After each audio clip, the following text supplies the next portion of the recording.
Hello, folks. Welcome back to the Straightforward Farming Podcast. I'm your host, Tony Reed, alongside Mr. Nick McCormick. And, Nick, I got a confession to make. You're probably going to disown me for this, but I got to throw it out there. So, as most of you know that follow me on TikTok, got an 856 International with a loader on it. Yep.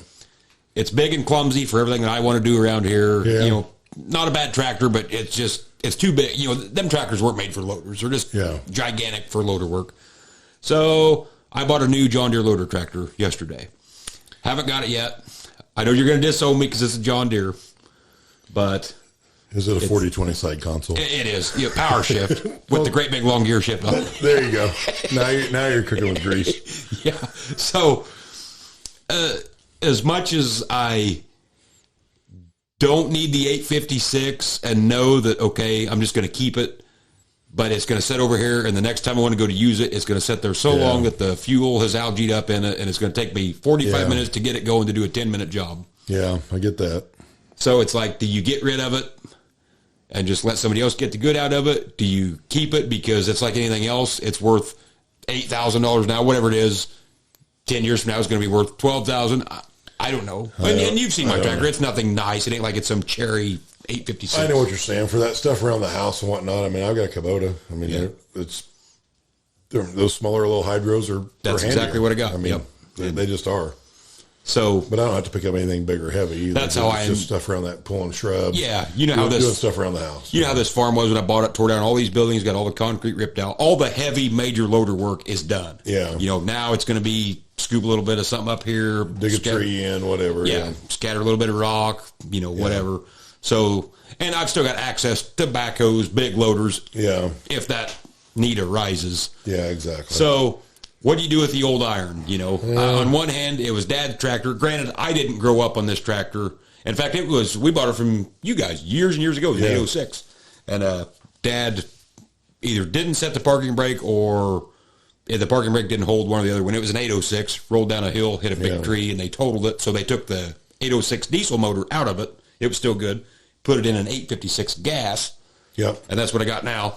So it does have the H pattern shifter. So technically it's an 856 with an 806 motor in it, which is no difference whatsoever. But so I guess what I'm getting at, it's not like it's some tractor that I grew up running since I was 5 years old.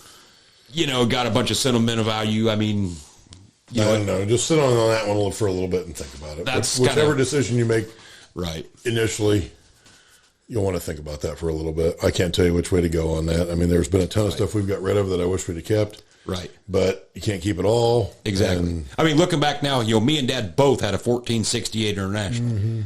I sold mine for 12 or 13,000, whatever it was. Dad sold his for 15 at the time. Good money. Yeah. Real good money. Now you can't touch one for under 27, 28,000. Yeah, exactly. Regardless of the shape it's in, which that's a little bit of a rarity because that was a rare tractor. But, yeah, I mean, you can say the same thing on a 1066. I mean, we was in high school, you can buy them all day long. $3,500 to buy you one with the clutch and torque out. Yeah. Pretty nice one. Yep. Yeah. So, I don't know. It's one of them. I definitely don't need the loader. It's got a loader on it. Definitely don't need the loader on it anymore. But I don't know. I've just got to think about it. Got a neighbor that's wanting to buy it. Got two neighbors that want to buy it. But I don't know. But it's truly a project tractor. I mean, it needs new tires. The rims have been ate up because it's had fluid in the tires for years. You know, it's a total restoration from the front weight bracket to the drawbar if you ever want to do it. I mean, it needs everything. So, I don't know. Yeah, you just have to think about that one and see which way the wind blows at the time. Right. I don't need the money per se, you know. I mean, yeah, I guess it's one thing, I guess, if you got $10,000 in a tractor, whatever it's worth, just sitting there not doing anything, it's like, well, I guess I could use the money, but it's not like I have to sell it to buy the new one, you know. Yeah. So, I don't know. But that old iron, there's something about it. Yeah, it's hard to part with. It is. It's hard to part with. I'm a fan. If you could go back in time to whatever year, and all your stuff's pretty new, within a year or two or whatever, you know, whether you're red, green, purple, blue, gray, whatever, Ford, Chevy guy, whatever, what year are you going to and what's your lineup? Man, I tell you, I would probably go early to mid 70s. You know, 1466's era. You know, Don't mind the 806s and stuff. Some of that 60s model stuff. Boy, I don't know. It's probably going to be somewhere from 1970 to 75-ish. I guess it depends on how old I am when I'm going back in time here. If we're going cabless, then yeah, I want to go back in the 70s. Exactly. I want a brand new 1466 right off the showroom floor. That'd be awesome. Yep. Pickup trucks were all good in the 70s, particularly 79. Yep. But by then you're in the 1086s, and I'm not dying to roll one of those at any level. Mid 80s were cool, 50 series, etc. But if you had all new stuff, then you're probably broke or going broke or getting ready to go broke. Right. Then the Magnums in the 90s was cool. Yeah, I mean, you can't find a tougher bird than that. And even the mid 90s trucks were pretty cool. I mean, I love the 93 to 97 Ford body style. That's probably one of my favorite ones. And man, you don't see them anywhere anymore. No, they're hard to come by anymore. Your mid 80s gas trucks where you had smog pumps and this, that, and the other, they kind of sucked. Yeah. And your pretty primitive diesel stuff there, even though I grew up with all that stuff, we put Hypermax turbos on a million of those things, Yep. I always loved my 85. Dad bought a new 86, and 86, obviously. We had a slug of those trucks, a slug of them. I'd hate to count how many Ford diesels we had through there. Oh, yeah, it was a bunch, yeah. It was a bunch. So anywhere in through there makes me pretty happy. Yeah, I would probably have to stick with somewhere from 1970 to 75. Whether you're red or green, you were getting into some decent stuff that wasn't just junk, And it was affordable. It was affordable, Yep. The 80s, you kind of got some of that transition shit where it was going from really old school to it was sort of upgrading. The electronics really weren't good enough to quite do what they were trying to do with them. Yeah. The wiring harness, look at those old tractors. The wiring harnesses on them were crap. Yep. The plugs were primitive plastic that broke pretty much the first time you unhooked them because they'd been hot once. And so, there was, they tried to go to some digital gauges. I remember we had an 85 Lincoln Mark 7, I think it was an 85, and with all the digital dash in or whatever, and the suspension that changed height and when you open the door. But if you open the door too many times in a row, then that reset it, and then that was a whole big cluster. Yeah. It's like there was a lot of dumb shit they tried in there here and there that the electronics and the controllers really weren't capable of doing long term. Yeah.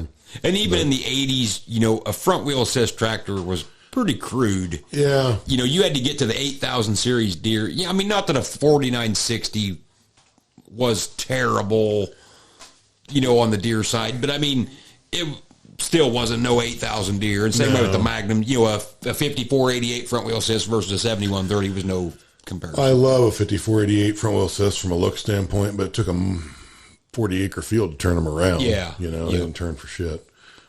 But they look awesome. There's no better looking tractor than a 50 series front wheel assist. Yeah. But yeah, I know what you're saying. You almost want to be in front of that or behind it. Yeah, one or the other. It's like you're in the generation to where you didn't even know what it was, or you wanted the kinks worked out before you got there.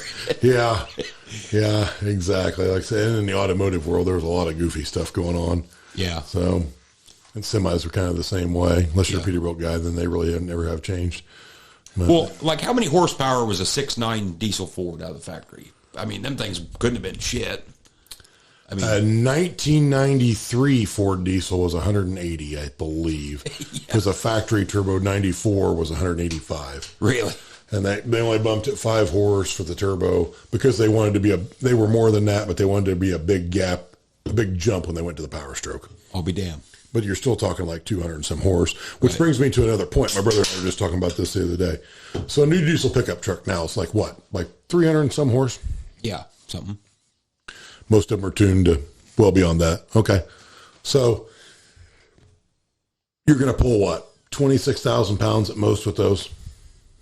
In general, I mean, guys could pull more than that, but we'll call it 26,000 pounds of gooseneck loaded up with a backhoe or something. Okay. And you got 400 horse to do that with. So by that math, shouldn't a semi be like we've talked before, be like, I don't know, like 12, 14, 1,500 horse, or in my brother's words, somewhere around 2,000 would be a hell of a good place to start. Yeah. If I'm going to pull 80,000 pounds and do it efficiently, like I need 2,000 horse proportionally to be, exactly. Probably not wrong. Like, we used to have a fair amount of wagons and we pull a lot of them with the pickup trucks and catch a little grief for it here and there. It's like, oh, why don't you pull it with a tractor? because my truck's got 150 horse more than the tractor does. Yeah, you know? right. I mean, yeah, the brakes aren't as big and, Sure. weight and this, that, and the other, but empty, I can run 55. Right. Loaded, I can run the same speed you can with your tractor. So, Right. I think semi's a huge upgrade on that from that standpoint. But, we've talked about the European thing, and they have more horsepower on their semis, and they get better mileage, and they monitor some other things, whatever. But it's like, yeah, if you do the math on that, semis need to be way north of 1,000 horse For sure. to pull as good as a pickup truck does. Yeah. With the same percentage load, know.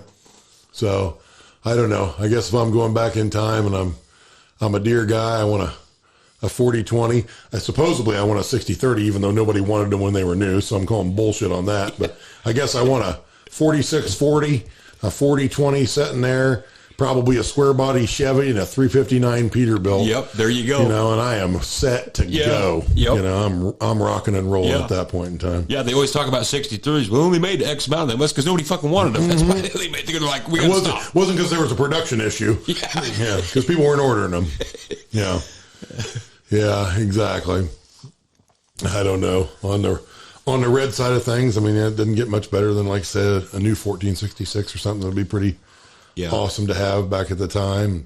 I wonder why on the deer side. Maybe it's because their products were inferior. I don't know. But you always find the rare barn find the 40-20 with 200 hours or the 44-40, but you never find a 1466 with 30 hours. They're always just ragged out. It's like these guys just bought them and used it. He was using it. Yeah, he was using it. But seriously, you look through the farm magazines, you never find a 10 or a 1466 with just a few hours. It's always a deer. It always guy. amazed me how guys back then could afford to buy some of that stuff and then not use them for something, because it was a different time then. I just. Well, you remember Machinery Pete? It was a year ago, maybe two, that 8820 combine with like 5 hours. I mean, the guy literally just drove it home and parked it, never even took it to the field. Yeah, and brought big money. It's in Texas now. The guy's using it, but yeah, I mean, you have to know the thing's a piece of shit when you just drive it home. And you're like, I'm done, just banging the shit. That was enough for me. So you're saying the engine's right over here? It's hot. Yeah, I'm done. I'm going to crawl out of this thing and hire my neighbor to do it and call it a day. He just come home with a new 1460. I'll let him do it. I'm just going to let this thing sit here.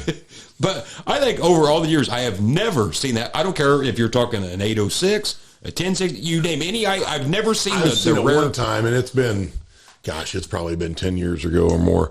A guy had a 14 and a 10, if I remember right. They were both super low houred. Yep. Under 200 apiece. You go to John Kinzenball's place, he's got like every John Deere tractor series ever made with 5 hours on it. Yeah, exactly. They bought them a long time ago, though. Yeah. And that was a rare deal. I mean, you just don't see that very often. No, you don't. No, I don't want to go back far enough in time where I have to unhook my planter and put it on a trailer and haul it around. No, not doing that. I don't. It baffles me how long it took for people to say, if this planter had hinges and folded, that'd sure be handier to get down the road. Yeah. You really had to want to work if you were wanting to be a BTO in the 60s and 70s. Yeah. I mean, you can make fun of IHS planters. They flip this way and that way, and they had crazy wheels all over them.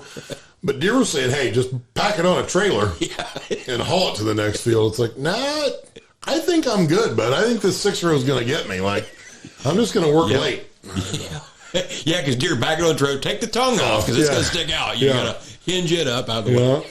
And then you're going to have this trailer around the farm for 25 more years because everybody traded those off without the trailer. Exactly. And then you're going to say, what do you do with that trailer? And we still haven't found a purpose for it. But damn it, one of these days we know we're going to find a good use for this trailer. We don't know what it is yet, but one of these days it's going to pop up. Yeah. Yeah, you bet.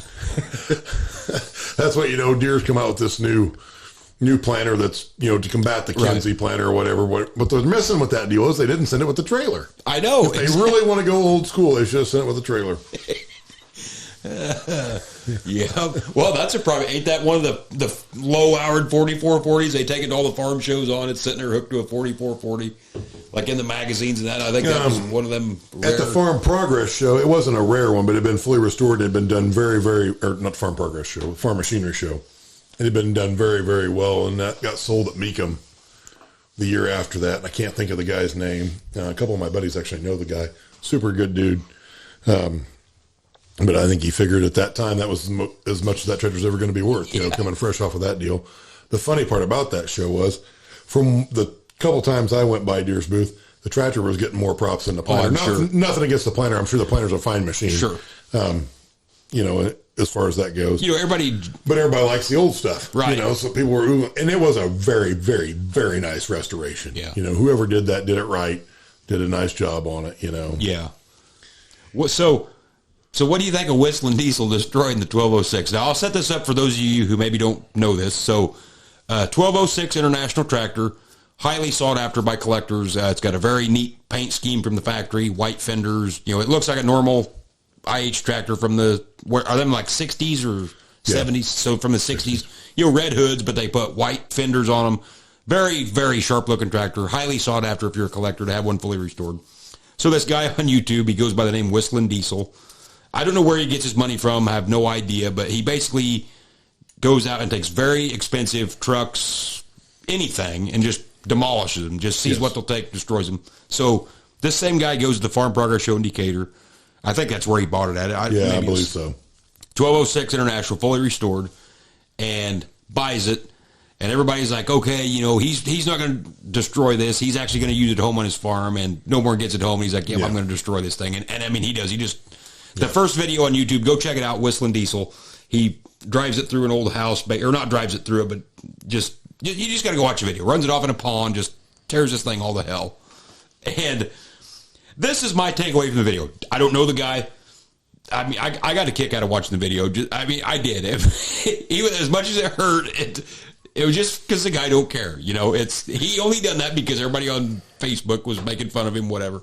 But to me, that tractor looked like it started awful hard, and it looked like there was plenty of smoke, blue smoke, for a fully restored tractor. So just follow me on this. And I'm not saying this is the case. Don't misunderstand me here. But how easy would that be? Because now Big Iron's making comments about it. And normally, you know, a business, they're not going to get involved in that. It's like, hey, you're the buyer, you know, but now they're kind of making it a point to talk about this. But how easy would that be if I say, hey, you know what, Nick? I can go out and buy a $30,000 tractor, but I can make $300,000 off destroying this thing on YouTube. Yeah. So it's obviously a big windfall. So what I need you to do is go buy a ragged out 1206. Don't do nothing to the motor, nothing. Just paint it up, and I'm going to go destroy this thing.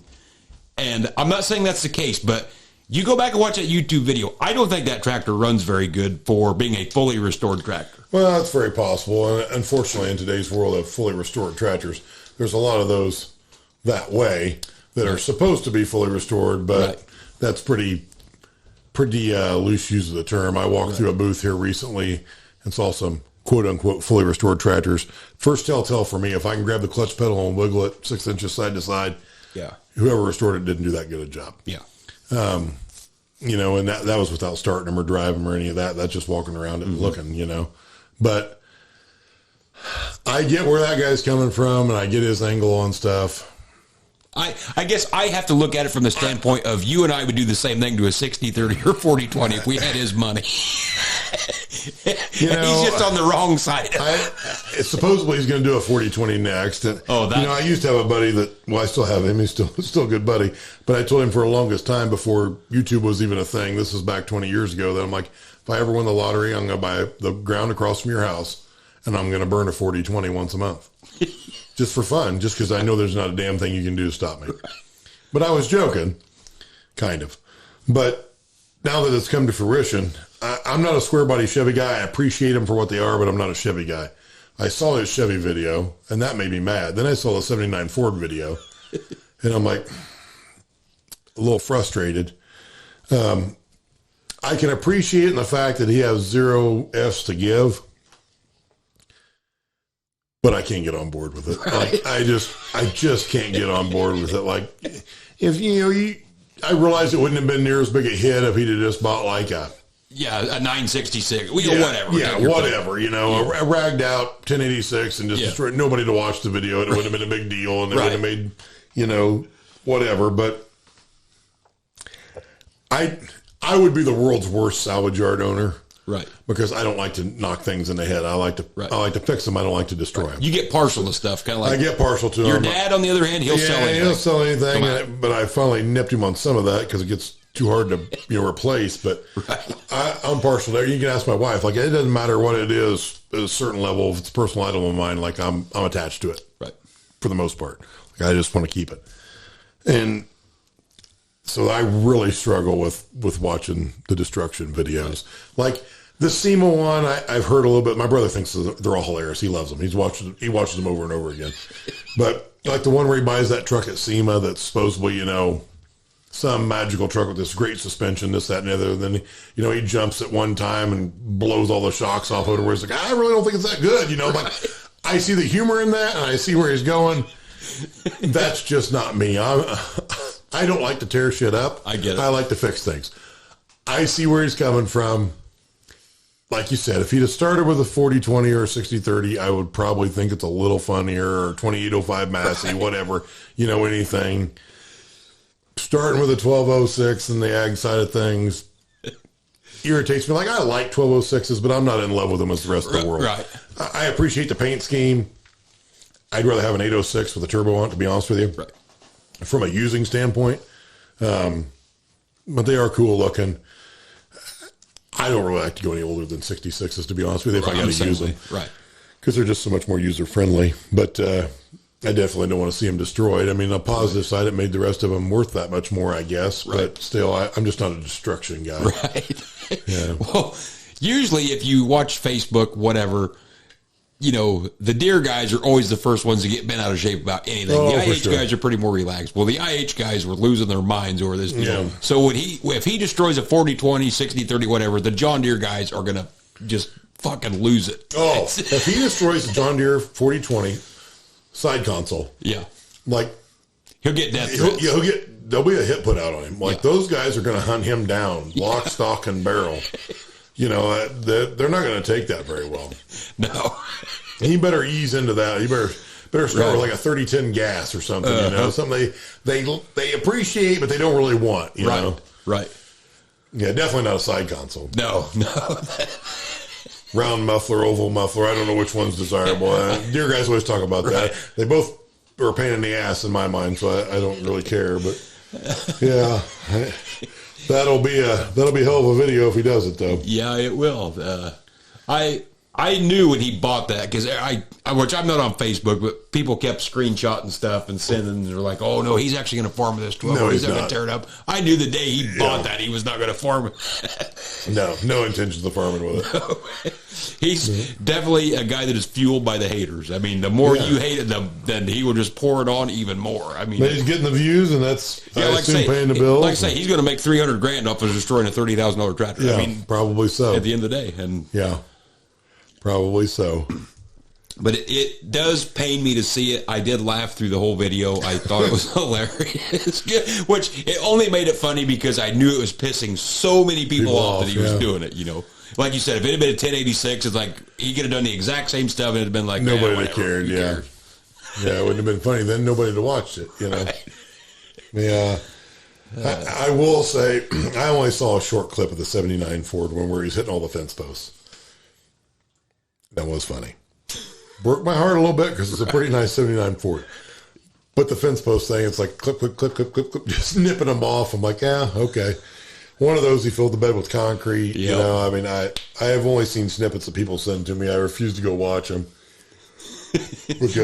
That's what makes it even worse. Let's just say he went and bought a 1206. It was ragged out. Yeah. It's like, you could maybe take that a little bit more, but you buy one that's fully restored and he's just demolishing this thing. Yeah, exactly. At least it wasn't like serial number one, I guess, or something. If he gets one, the first one or the last one, something that can't be replaced. Right.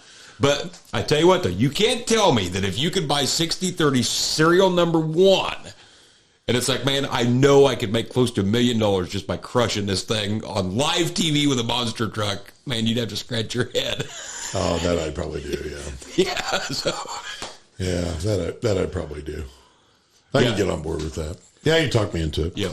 Now, if he crushes a D21 Alice Chalmers, then it's over. I mean, it's just them guys will just... They're already crunched. They're already 3 foot shorter than they ought to be. Just look at them. Yeah. Somebody ran them into a wall and said, well, shit, we can't fix that. Just put a hood on it. We'll call it a day. Mm-hmm. I'm not a D21 guy. So. No, great big old humongous tractor that's what, 85 horse or whatever they are. Yeah. Ain't nothing. I think you can even get live PTO on those, maybe. Yeah, Yep. real game changers. Oh, yeah. Gear shift between your feet and everything else. Nice. I'm not a D21 guy. No, me neither. Not any Allis-Chalmers. No, Never did care for their stuff. no, I'm too big to fit in the cab models they had. The little Cracker Jack box cab's not for me. About when was the last Allis-Chalmers tractor made? Early 80s? True Allis-Chalmers? Yeah, probably somewhere in there. Now, I will give Allis-Chalmers credit. They had some unique things, some good things. Their genset business was pretty good, actually, I think. Really? They did a lot on the Manhattan Project. Yeah, that I knew they did. Yeah, they did a lot on the Manhattan Project, and they had they had some unique, cute things. It just seemed like most of those companies could never put it all together, though. Like, if they had a product, they couldn't market it. If they could market it, they didn't have a product. Yep.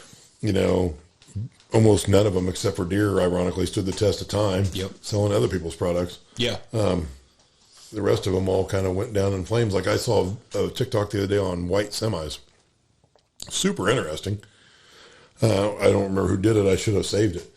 But just some interesting facts on those. And then they had kind of pooped the bed a little bit. And then they got a CEO that actually righted the ship for a little bit, but it was too far gone. Yeah.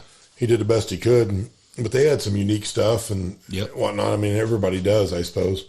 That was popular in the 80s. Remember Over the Top with Sylvester Stallone? Right. Going to win him a white semi. Yeah. And so that, ironically, that semi was for sale. I saw it on eBay. It's probably been 4 or 5 years ago now. It was pretty rough. Really? I think they made 3 of those for the movie or whatever. And that was one of the actual ones, the one that was used in the movie. No kidding. And it brought way more than it should have because it was ragged out. Like somebody used it hard. I mean, they put it in a fleet and they drove it. Now, was it the one that he drove or the one that he won? The one that he won. Okay. That he won. Gotcha. Not the pile of junk that he traded Yeah. in.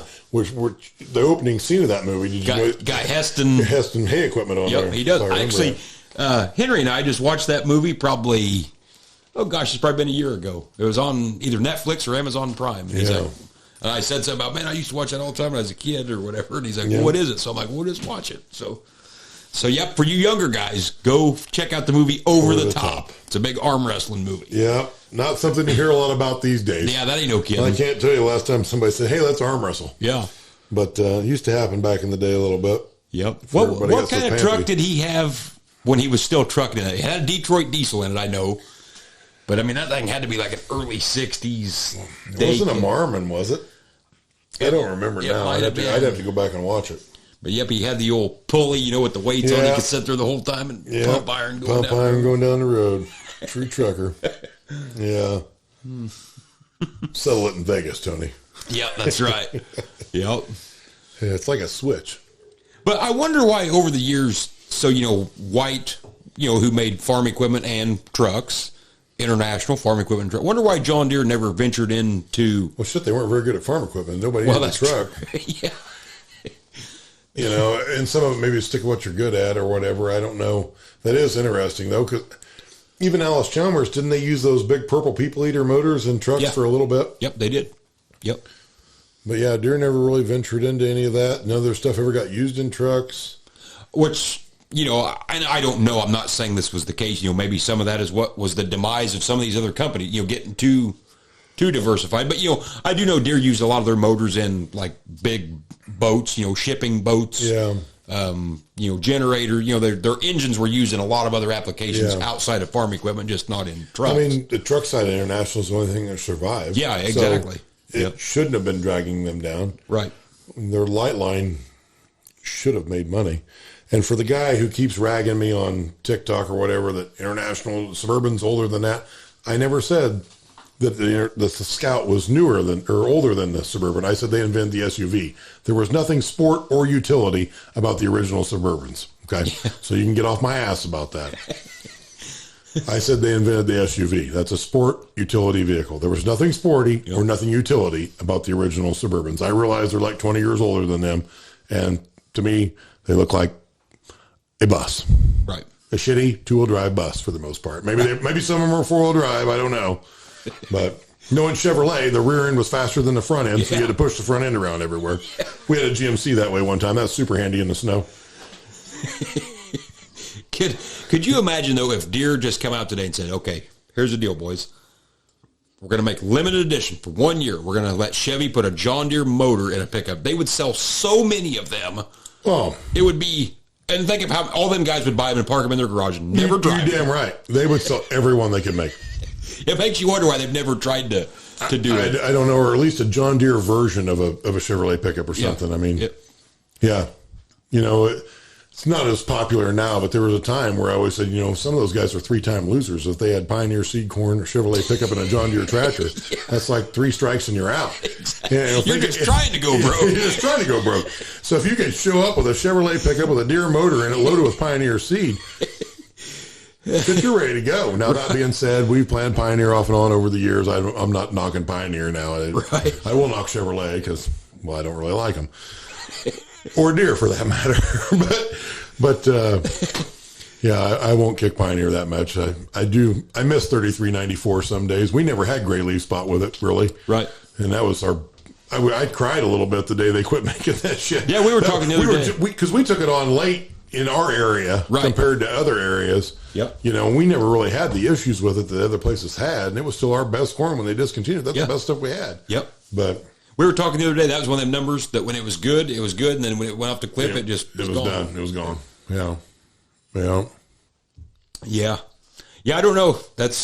I'm just like I said though. I guarantee you, if Chevy come out and said, "Hey, we're going to put a John Deere motor of some sort in this pickup truck," you would sell. You know, it is funny that they don't do some of that because, like, you know, they'll make a Cabela's edition of a Ford truck or whatever. Like, how many like diehard Cabela guys do you know? Like, exactly. They'll buy stuff from Cabela's. I do, you do, everybody does. Right. But I'm like, you're not going to advertise for it on your vehicle. Yeah, but like that compared to like Bass Pro or whatever, I'm like, I'm not diehard one way or the other. Right. There are guys that literally would shove their mother off a cliff. Oh yeah.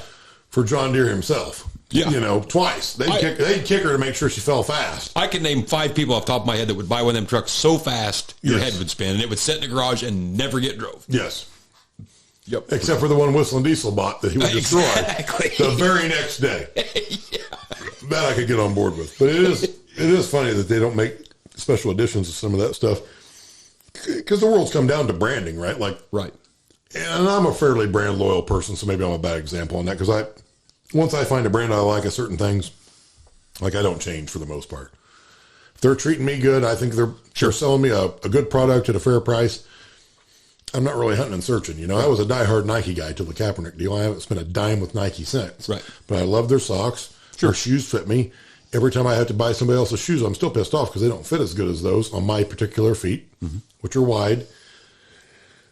But I'm not buying anything from them. Right. You know, but it is interesting that they don't go down that path a little bit and throw a couple super popular brands together and see where it lands. Like you said, they would sell those out so fast that, I mean, just look at the Gators.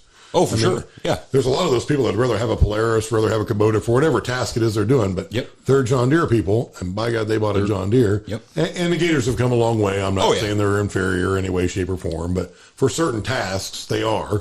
Yeah. You know, I see it in the tractor pull world all the time. It's like, oh, I want to pull my tractor. Oh, I've got this Gator. It won't really do it. It won't show it in the trailer. It won't do this, but it's got this FMF pipe. It's loud as shit. Yeah, exactly. You know, okay. Well, that's cool.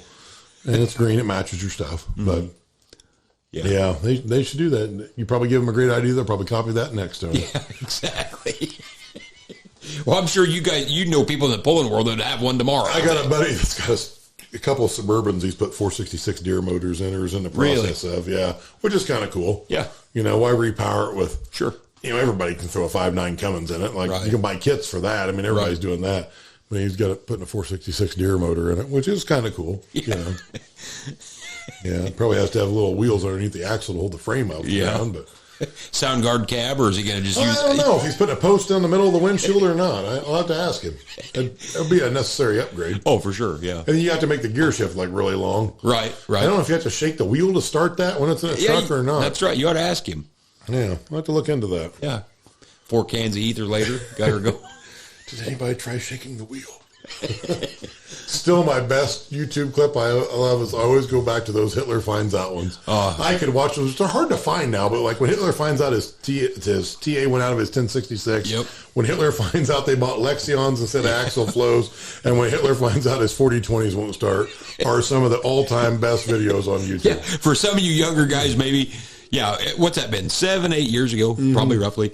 And you could just go to YouTube and type in Hitler finds out. And it's always the exact same clip from a movie, but it's all in German. Yeah. So they put the subtitles as to whatever you wanted to say, because nobody knows what it actually says. And like you say, it'll be Hitler finds out that they bought Lexion instead of Axel Flows or vice versa. And it's hilarious because it's Adolf Hitler over this great big giant map in his war room, and all these people are surrounded him. And you can tell he's obviously shaking, he's like they're losing the war, so he takes off his glasses real slow, and then he gets mad and he starts pounding the table, and you got all these people whispering in the back, and everybody's adding these cats. He kicks everybody but the top generals out, and on the 40-20 one, it's like, everybody who's got a can of ether at home, go home right now. So like half the room vacates, or whatever. Yeah.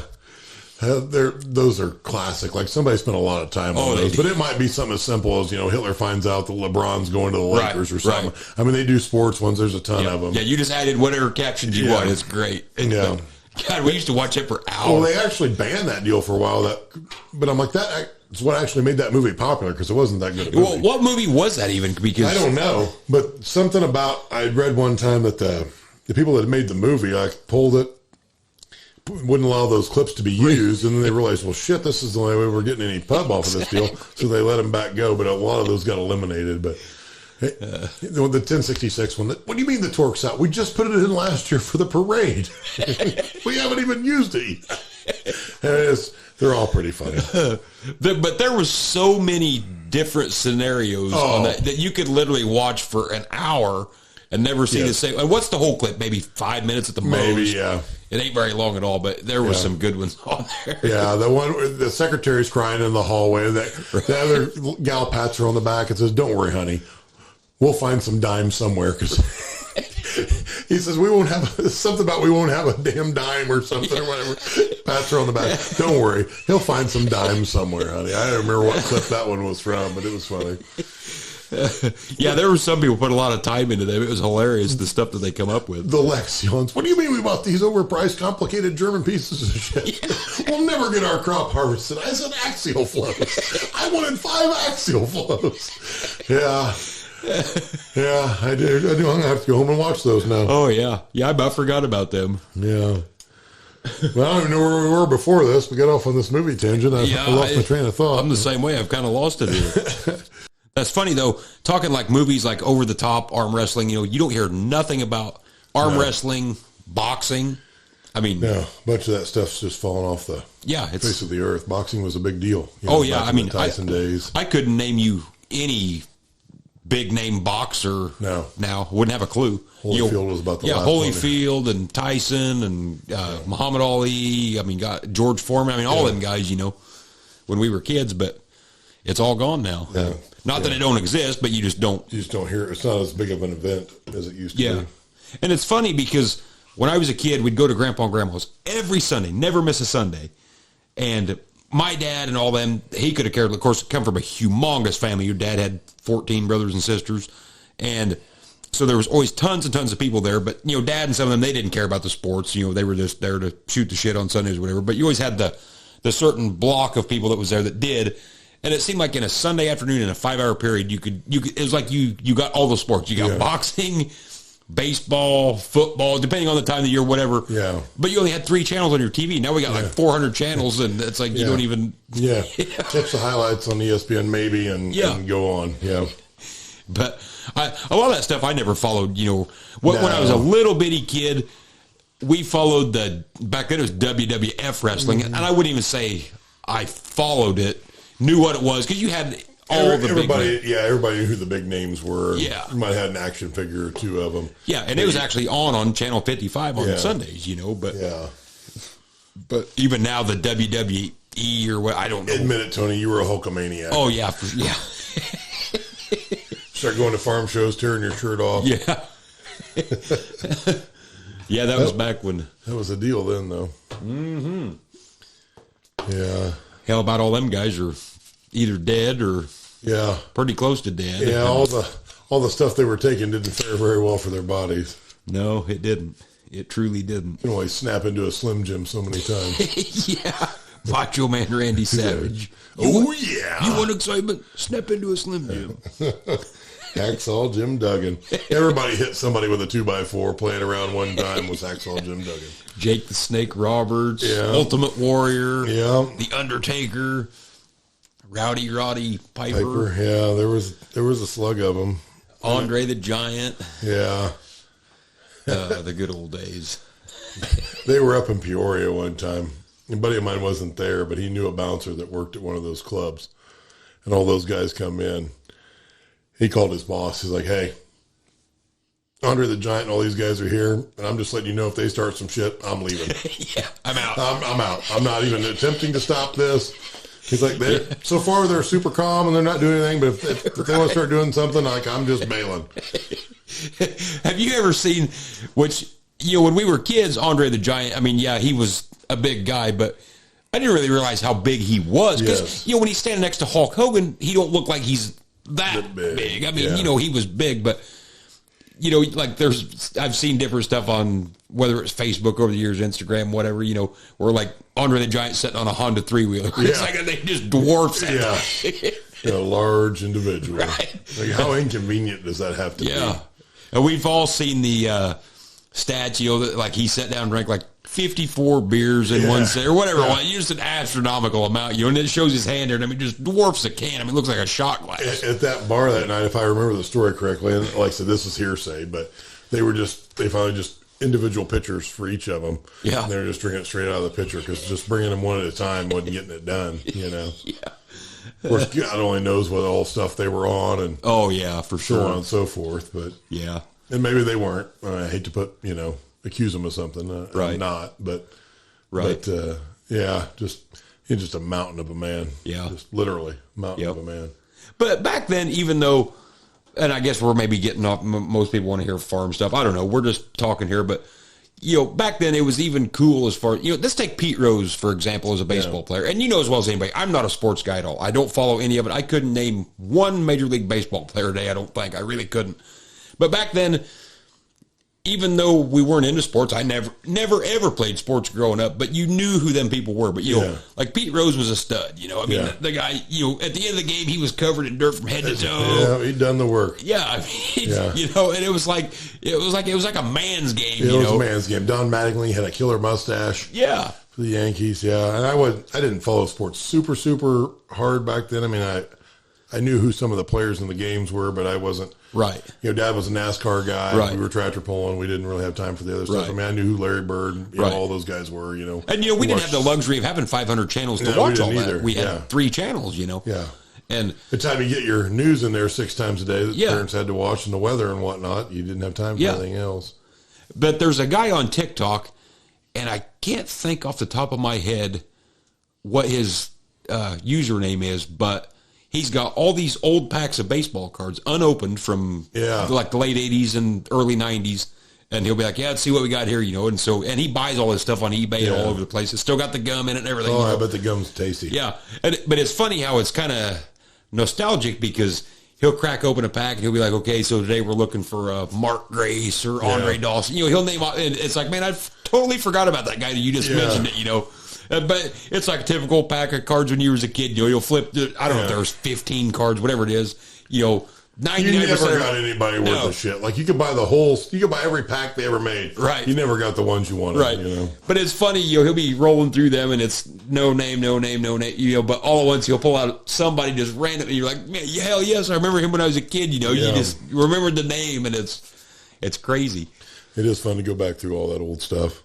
It is. I know all those were man's games though back then. They were. I mean, some of these chumps that are playing now that think they're really good, Right. I'm like, send them down the lane, let Bill Lambier take a shot at them. Like they're not getting back up Right. from that. And that was was nobody worked out back then, but they were still just studs, What was it, the 88 Chicago Bears? Which 85. team? 85, I mean, them guys were just brute. I mean, I don't know if thugs is the right word. No, but they weren't thugs. They were but just they were the greatest team ever assembled. Yeah. Mongo and all those guys. I mean, those guys just destroy people. Dan Hampton. It makes you wonder, on one hand, you want to think that, okay, these were just real, just brute men that could just take a beating. And they were for the time. But you would like to think that if you put them up against an NFL player today that they would just stomp them, but it makes you wonder if they really would. Because like we've talked in boxing, or UFC fighting, whatever, that stuff always gets better as time goes. So the stud, when it first come out, was really good, but by today's standards, it's like, man, you just get pummeled, Because they single sport train, they work out, supplements, et cetera. Right. Nutrition, things have gotten better in that regard. But by the same token, those guys just took hits, got back up, and went at it again. Yeah.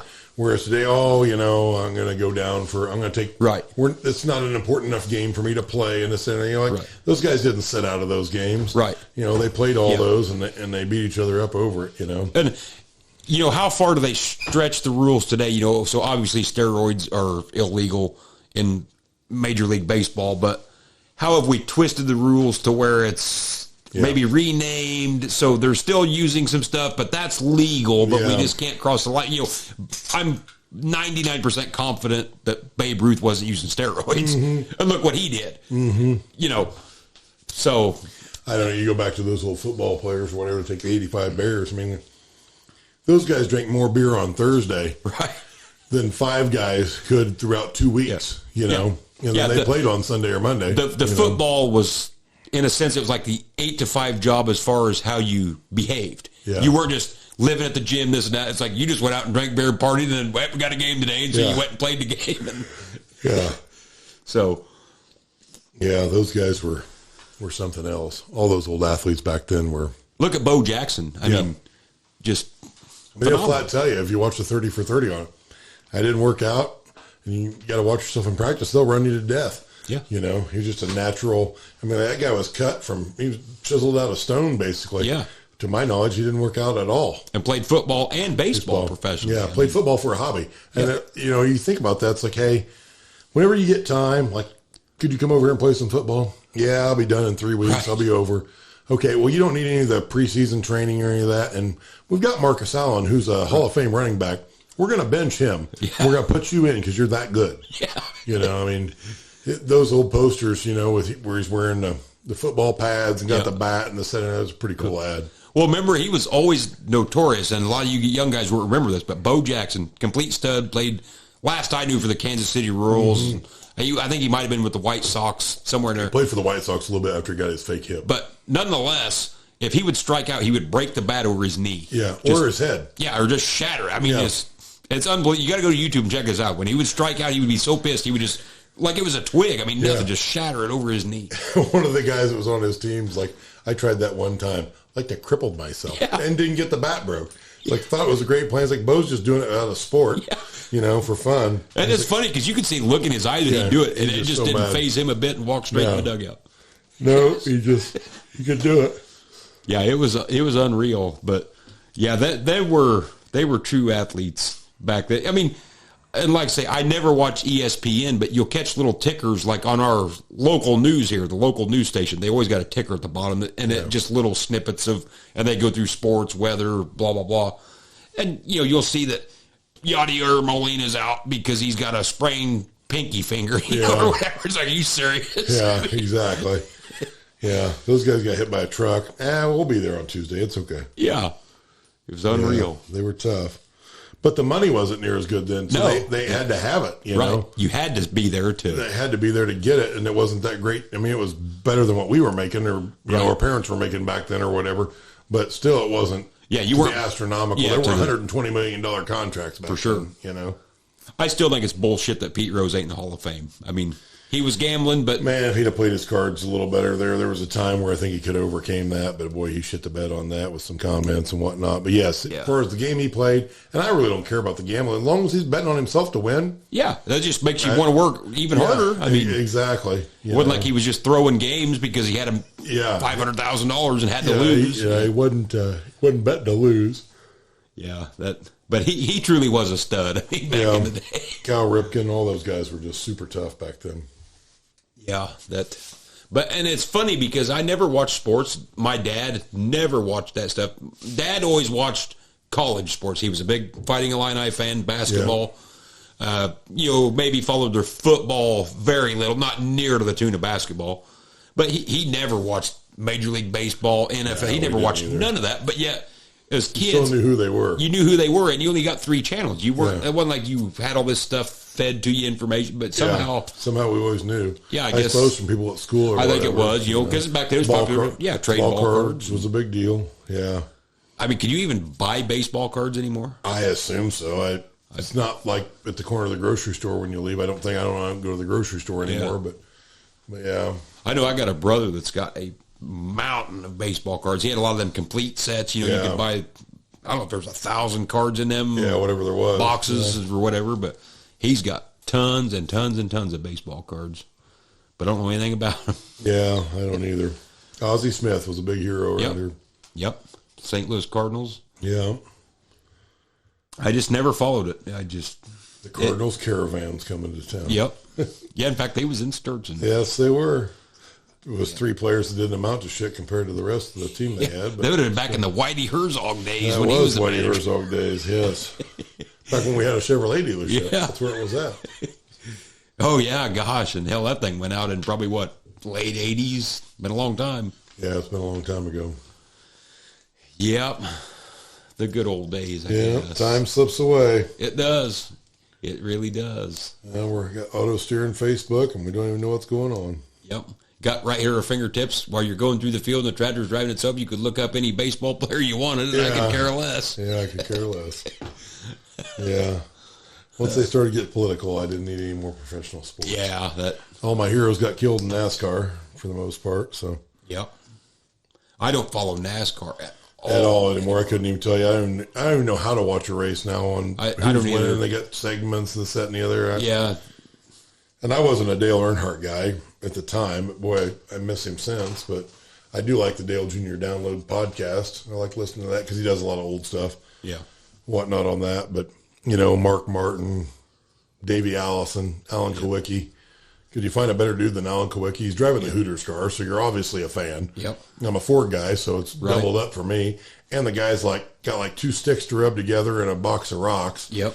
But he's pretty good at what he does, so he scores a championship out of it. It's just cool back then. Yeah. Yeah. Yeah, that's because what is it now in NASCAR? You got, is it what do they call it? You got some Stages? stages or something. I don't know. I still follow drag racing a little bit. I can still get into that, but that's hard to find on TV compared to anything else. So, and we don't have cable, or satellite or anything, so I don't get anything in real time on that. So, yeah, I don't even know how you win a NASCAR race now. I don't either. I guess being at the front, at the end still gets you something, but I don't know that it gets you the win. Yeah. So, what I learned from NASCAR is don't buy a helicopter because that's how Davey Allison went down. Yeah. Yeah. Yeah, there was a pretty good stint in there. Whatever year that was, there was like 3 guys got between Adam Petty. Yeah, there was a couple other guys that weren't, huge stars, but it was in within a year period that 3 of them got wiped out all at once, Yeah. But, and you don't really think about it being that dangerous. You know what I mean? Yeah. I love listening to some of those old stories though, like I can't think of the guy's name now. It was on Dale Jr.'s deal, and they talk about the ways they cheated back in the day, and they'd have the frame filled with shot, and they'd slowly take a bolt out, going down around the track or whatever, let that shot out of the frame as they went round and around, and the car get lighter. Really? Yeah. And the track owner's like, man, we can't figure out what's going on with our track. Like, there's all this stuff on it. We don't know where it's coming from. It's because 40 guys got their cars full of shot, and they're letting it out on the track, Interesting stuff like that, or sneak a little bigger engine in that you're supposed to have, or just I seen a thing. They thing. didn't have the tech back then they do now. I seen a thing a few years ago. It was just kind of a big NASCAR documentary, and if I remember right, it was the first televised NASCAR race ever. And now I can't tell you what year this was, late 70s, whatever. It was a big fight. That's what put them on the map. It was Cale Yarborough and somebody else. Yeah. After they crossed the finish line, they come back around and got to turn 3, shut them down, and got out. It was a fist fight right in the middle of the track. That's what put them on the map. Yeah. And there was somewhere in there's a bunch of them that got in a big fussy match about they weren't going to race for some reason, so they brought these other guys in, and that turned into a big deal. It wasn't a union, but it was something along those lines, like those guys had teamed up and we're not going to do this because of whatever reason, and they brought these other guys in, and he had a hell of a showing, and it escalated from there. Yeah. None of the younger guys listening would have a clue what we're talking about. Anybody that's our age or older is going to remember the ABC Wide World of Sports back in the day. You had monster truck racing, NASCAR. I mean, you had Pinta Point series with monster trucks. Bigfoot was king of the mountain on that. And then I think in there they got into, had to be pulling trucks or something. Remember Orange Blossom? Yeah, that was the big Orange Blossom special. The old truck. You could buy the little trucks from Ertl or whoever they was from with the gear ships in the cab. Yeah, you could buy Bigfoot or Orange Blossom. Yep. Yeah. Them things are probably worth some money. They are, and they're hard to find. Are they? In good shape, I believe, I'm not too sure. I didn't have one We of had them. a Bigfoot, I think at the time. You could put it in high or low. Yep, had a gear shift in the bed of them. And you could, Yeah. Sure enough. Yeah. Actually, I had a buddy. Well, he's still a buddy. He used to drive Bigfoot. Really? Yeah. Yeah, pretty cool. Is that still a deal? Like, you see all these monster gyms, but you never see Bigfoot. It's always... Because they don't participate in any of the destroy stuff. Oh, really? So, like, to my understanding, and there again, I could be wrong because I'm not an expert on it, but like on the Monster Jam side of things, I think it's on the Lucas side of things. Like, the organization owns the trucks for the most part. Okay. And they destroy them because the crowd likes that. Bigfoot won't participate in that. So he's on the other side of things where they still race them for time. Really? But it's not nearly as popular as it used to be. And they don't tear them up. No kidding. You know, if the one gets tore up, it gets tore up. But Sure, but they're not there. intentionally They're trying. not intentionally just flipping them over for the sake of crowd going ooh and ah. No kidding. Yeah. I couldn't tell you the last time I've seen or heard anything about a Bigfoot truck. A lot of times the kids will be flipping through and see Monster Jam on ESPN, whatever, and they'll flip to it for a few minutes, but it's trucks I'm not familiar with, never heard of. You always got the Gravedigger or whatever, but other than that, I don't know any of that stuff. The rest of them got a little carried away with the bodies and they look like a truck. And yeah. That's a whole neat story in and of itself, Bigfoot. Though. Yes, it is. Just a redneck in Missouri that remember Sergeant Slaughter? Yeah. He used to bring the crew out and they'd tug a war against Bigfoot and he'd put it in two-wheel drive and they'd wet the tires down and they'd have a pull off that way. And is that guy, Bob Chandler, I think, is he still alive? Yeah, he's still alive. Still owns Bigfoot. Still got the deal in St. Louis. Really? Yeah. How many of them did they end up making? You know, oh my gosh, there's a bajillion of them now, I think. But yeah. That guy's made an absolute fortune off of. Yeah, and I would hope, he was at the time was the only guy who had ever done that. And the very first original Bigfoot was nothing. There's one out east. The guy sent me some posters of it, and I can't think of the name off the top of my head. And like the poster says, something about hunting Bigfoot down or something, and they claim to be the original monster truck or whatever. And I don't remember how everything played out on that, but they had one way out east in like Connecticut or something. No kidding. About the same time. Right. And so it's kind of interesting. They battled back and forth a little bit, but Bigfoot got way more popular than others did. Hell of a deal. Yeah. I never did follow monster those trucks. airplane tires or whatever. I followed it a little bit. I always liked them, but yeah, it kind of went by the wayside. At one time, one of the big tractor pulling organizations, that's the direction they chose to go, was more monster truck stuff and less tractor pulling or whatever. That's when pulling went from being paid pretty well to not being. No kidding. It was when they shifted to monster trucks. They had them both for a while and kind of combined them together at some events, which was cool. Yep. And then they kind of went the monster truck route. Yeah, it was started off as SRO, if I remember right, and then it ended up being like Pace Motorsports, and then it got sold off to some other name or whatever. But yeah. I'll be darned. Yeah. I'll have to look into that and get the whole backstory for you sometime. But yeah, the monster truck thing blossomed from where it was, and like I said, it's faded off now too. Where they don't run them. You know, that Pinta Point series back in the day, where they would race them and jump them, and they had to run a course, not just flip them over backwards for show, was a deal at one time. It's funny, and I suppose maybe there's still as many sports for people or kids to watch on TV now as there was when we were kids. It don't seem like it, but like you say, when you start adding up, we had boxing, monster trucks, baseball, football, basketball. I mean, all this stuff, and now it's like all you hear about is pretty much baseball, basketball. Yeah, motorsports in general suffer now because the average kid doesn't even care when they get their license, right? The average city kid, they just want good Wi-Fi. Yeah. Give them a new iPhone, they don't give two shits about driving. Yeah, you're right. Let alone getting a vehicle and customize. I mean, how many people when we were growing up, from the time they were 16 to the time they were 18, had a stock vehicle? Right, yeah. Like almost nobody. Nobody. you did something to it. Yep.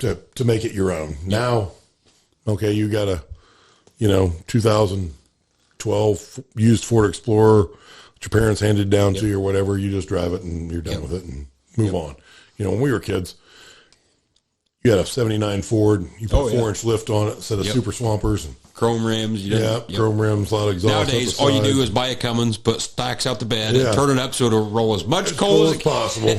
Yeah. Don't matter if it's beat to shit or not. Yeah, You don't care as long as about it rolls that. coal, you're good to go. And that's as far as the customization goes. Yeah. Yeah, ain't that the truth? I wish I'd have bought every 94 Dodge I could have got my hands on. Yeah.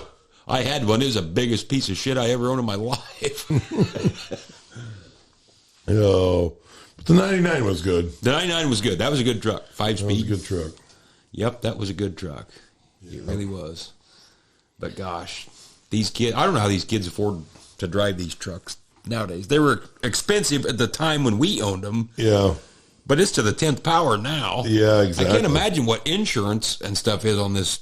I don't know. It's got to be high. I suppose we're getting ready to find out in a few more years, but Yeah. yeah. Oh, to be young again. Yeah.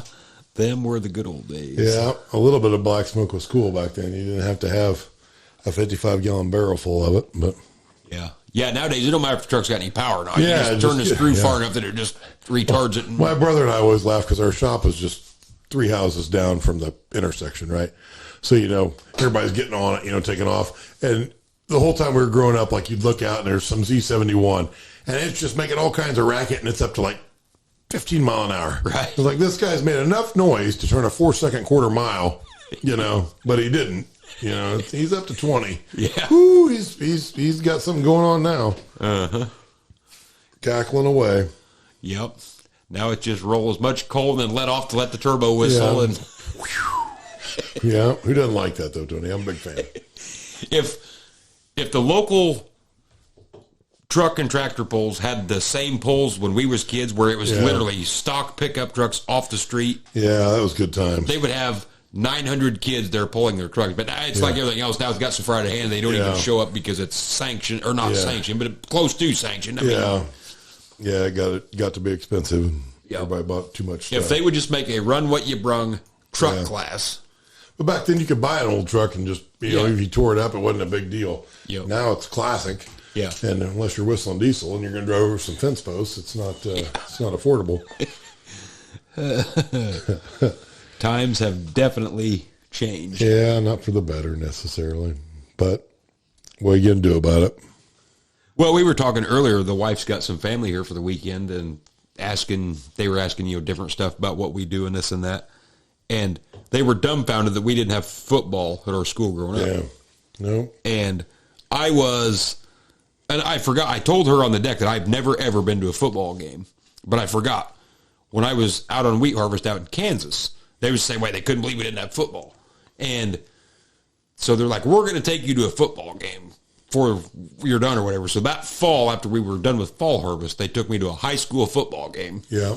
And that was the first and only game I've ever been to 22 years ago was a high school football game. Yeah. Other than that, I've never been to one. I've only been to one. We had some friends, their boys played high school football. Went to Cerro Gordo to watch them in the playoffs. Yep. And that's the only high school football game I've ever been to in my life. That's like a religion to most Yes. people on Friday night. I mean, Yeah, Friday Night Lights, and I'm like, I Don't know what you're talking about.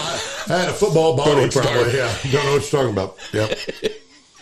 Like, homecoming. I'm like, it's basketball. It's in the winter. No, Yeah. no. It's basketball. It's in the winter. Right. That's when ours was. But yeah, I've only been to one in my life. And I guess maybe that's why I don't watch football to this day. Maybe. I don't know. I liked pro football until they got political. But Yeah. yeah, I don't know. There's too much other stuff going on anymore. I don't have time to watch anything. Doesn't seem like. No. Yeah, I know what you mean. We spend all of our time. I think Nate said it best. When we were kids, we followed our parents, which this sounds crazy. So, I remember my dad, I'm going to say he was 40 years old, and he would have probably been at least that, maybe older. work hard all day building houses and then out in the hot sun, then play on a softball team in the evening. It's like, my dad too. That's the last thing I'm going to do. Yeah, softball team in the evening. They played volleyball every Sunday. Had these big, huge, massive blowout parties. Yeah. Pabst Blue Ribbon everywhere, a volleyball net. It rotated around. There was like six different houses you went to. Yep. Every Sunday, it rotated from one to the other. And that's what they did all summer long. This, that, and now it's like, oh, now my kid's on a travel soccer team in Nova Scotia. Yeah. I'll be back in 3 weeks. Yeah. It's like. As when we were younger, we followed our parents to their activities. Yeah. Now at our age, you follow your kids to their activities. Our generation gets screwed again. Exactly. Which, thank God, I was never into sports. Henry, he's pretty much dumped him now. He'd rather farm. Cora, she does cross country and volleyball, but I don't know. I don't put much emphasis on sports in my house. If my kids want to play them, I'll support them in it. That's how I am. I'm not going to force you. I'm not going to force them to do it. I'm not going to beg you. If they enjoy it, great. If not, ain't that big a deal. I don't push them to play it. That's your decision. If you want to play it, fine. If not, I'm not going to say a word. And there's always work to be done, but by the same token, you got your rest of your life to be behind on that. Sure. So if you want to go play sports, go. Because you're only going to be young enough to do it once.